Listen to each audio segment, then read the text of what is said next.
안녕하세요, 여러분. 최승입니다. 지난 시간에 저희가 스트레스에 대해서 점검해 볼 수 있는 그림 검사를 해봤습니다. 오늘 이 시간은 스트레스라는 이 녀석에 대해서 우리가 한번 좀 생각해 보는 시간을 가지려고 해요. 스트레스를 떠올리면 우리는 보통 굉장히 부정적인 것을 떠올리게 됩니다. 만병의 근원으로 머리가 아프고 요즘 건강이 좀 안 좋고 이런 것 같으면 요즘 스트레스를 너무 많이 받나 봐. 스트레스가 많아서 잠이 안 와.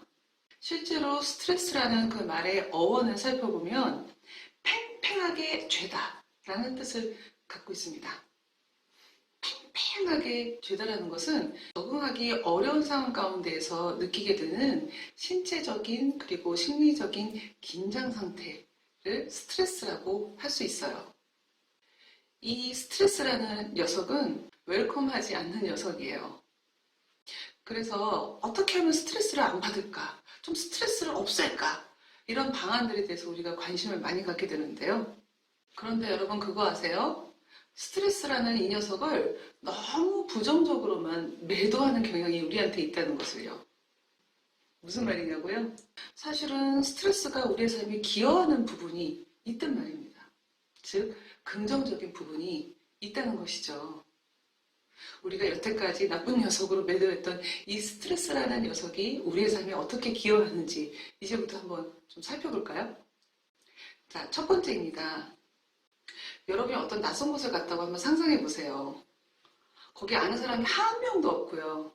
완전히 한 번도 경험해보지 못한 그런 분위기에 내가 갔다고 떠올려 보세요. 아마도 여러분은 긴장하게 될 겁니다. 실수하지는 않을까? 여기서 내가 뭘 어떻게 해야 되는 걸까? 이런 생각들을 계속 하게 되시겠죠?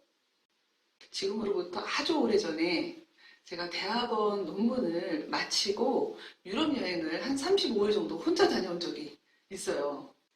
그때 당시에 이제 유럽 여행의 붐이 막 일어나고 있었을 때였는데요. 제가 처음으로 도착한 곳이 암스테르담이었어요. 암스테르담역에 딱 내렸는데 그 순간 저는 멘붕이 왔어요. 주변을 돌아봤는데 너무나 낯선 공기, 너무나 낯선 사람들, 낯선 풍경들, 아는 사람은 단 한 사람도 없는 거죠. 거기서 잠시 제가 어디로 가야 될지 몰라서 확 긴장한 상태에서 서 있었습니다. 그러다가 지나가는 한국 관광객을 보면 어찌나 반갑던지요. 갑자기 무장해제가 돼서 그분들한테 저 한국 사람이에요. 그러다가 낯선 누군가가 저한테 다가오면 그때 저는 스트레스를 경험하고 있는 겁니다. 낯설고 약간 위협적이라고 느껴지는 어떤 상황 가운데에서 신체적이고 정신적으로 각성 상태가 되어 있으므로 나 자신을 보호하고자 하는 안전을 위해서 나타나는 자연스러운 반응이라는 겁니다. 내가 좀 더 안전할 수 있도록 도와주는 역할을 하고요. 생존을 위해서 기여할 수 있는 것이라고 얘기할 수 있겠네요. 두 번째, 스트레스의 긍정적인 측면입니다. 적절한 수준의 스트레스는 우리로 하여금 성과를 내게 하는데 기여를 해요. 자, 어떤 소송 사건이 있습니다. 변호사가 이렇게 딱 봤더니 이런 사건은 너무 쉬운데? 이건 여태까지 해왔던 대로 그냥 그렇게 해. 자, 그런데 뒤통수를 맞았어요. 생각하지도 못한 곳에서 공격을 당하면서 져버리고 말았어요. 그랬을 때 이거 너무 만만하게 봤다가 한 방 당했는데 다음번에는 좀 더 철저하게 준비해 라고 얘기를 하게 되겠죠. 너무 낮은 각성 상태에서는 낮은 수준의 수행을 낼 수밖에 없습니다. 루즈해지고 지루해집니다. 반대로 그 일에 대해서 내가 스트레스가 너무 높아요. 그래서 너무 지나치게 각성되어 있는 상태예요. 그래서 불안하게 되면은 그 불안을 다스리기 위해 모든 에너지를 쏟아붓게 되니까 정작 일을 해야 될 에너지는 부족하게 되는 거죠. 그래서 적정한 수준의 각성 상태에 있을 때 가장 높은 수준의 수행을 보인다고 합니다. 어느 정도의 불안, 어느 정도의 스트레스는 우리로 하여금 움직이게 만드는 거죠. 그런 면에서 본다면은 우리의 목표는 스트레스를 없애는 것이 아닙니다. 우리의 목표는 최적의 각성 상태를 찾아내서 그 상태를 유지시키는 것. 그것이 우리의 목표가 될 수 있겠죠?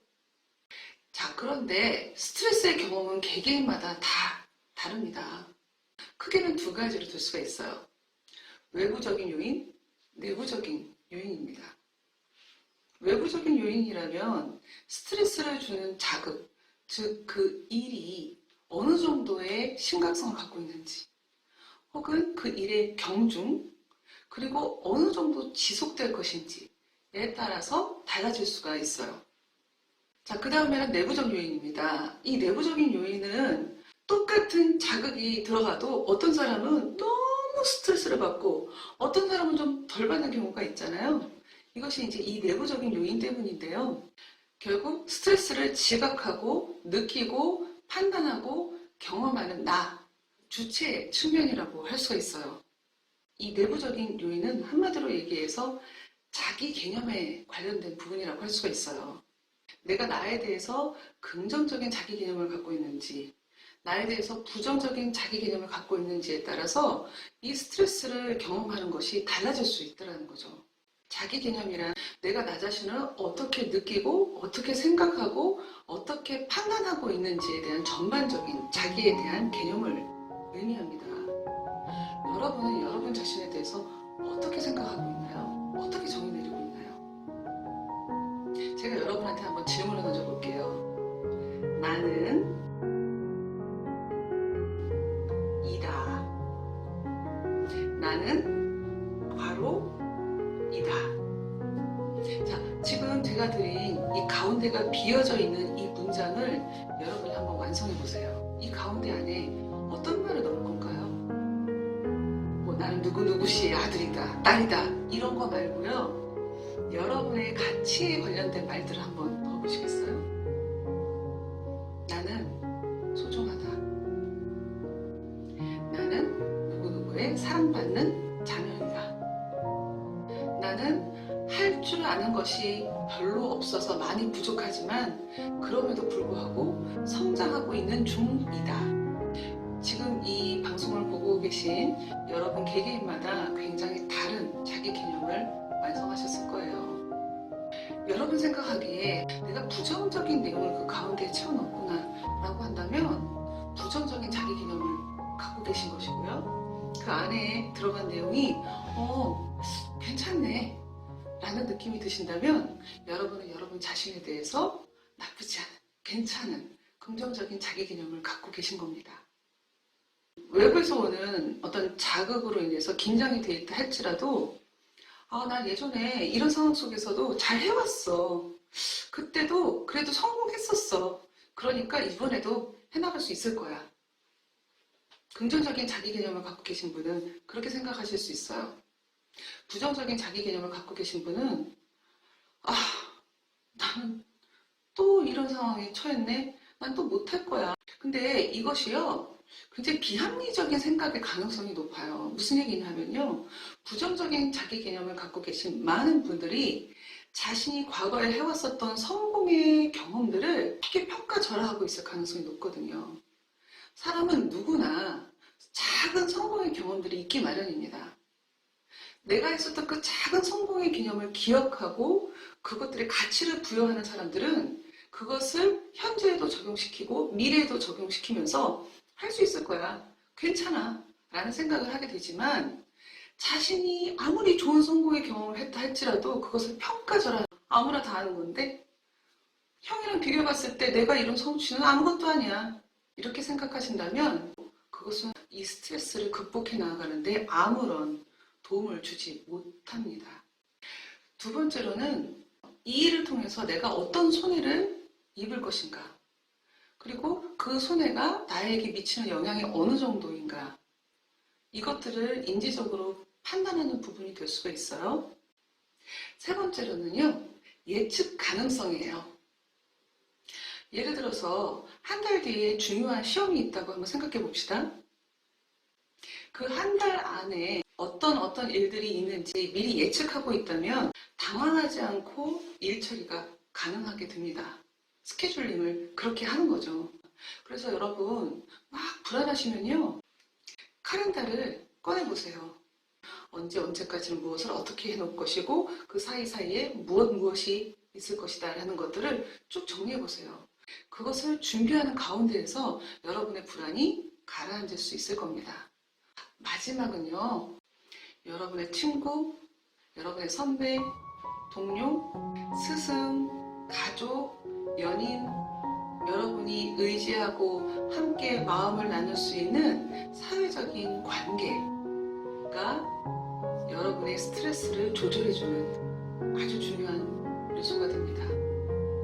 내가 지금 받고 있는 스트레스가 어느 정도인지 지난 시간에 그렸던 그림을 다시 꺼내서 보시면서 내가 지금 스트레스가 굉장히 많은데 지금 대처를 잘 못하고 있었네 라는 생각을 하셨었다면 지금 제가 얘기했었던 이 네 가지 중에 여러분이 하실 수 있는 것들을 한번 찾아보세요. 친구에게 전화를 해보셔도 좋겠고요. 내가 얼마만큼 부정적인 생각을 하고 있는지 파악하시고 그리고 이 일이 진행되어지는 과정을 예측할 수 있도록 정보를 모으시고 스케줄링을 해보세요. 그리고 지금 가로쳐 놨었던 그 말 속에 나의 성공의 경험들, 아주 작은 성공의 경험도 괜찮습니다. 뭐 대단한 것이 아니어도 돼요. 그 안에 채워 넣어 보세요.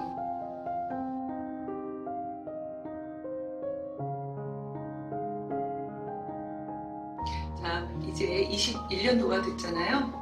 스트레스를 완전히 몰아내려고 하지만 마시고 최적의 각성 상태를 유지하면서 더 높은 수행과 더 높은 성과를 낼 수 있도록 그리고 나를 보호할 수 있도록 이 스트레스라는 녀석을 좀 더 잘 길들이는 2021년도가 되시기를 바랍니다.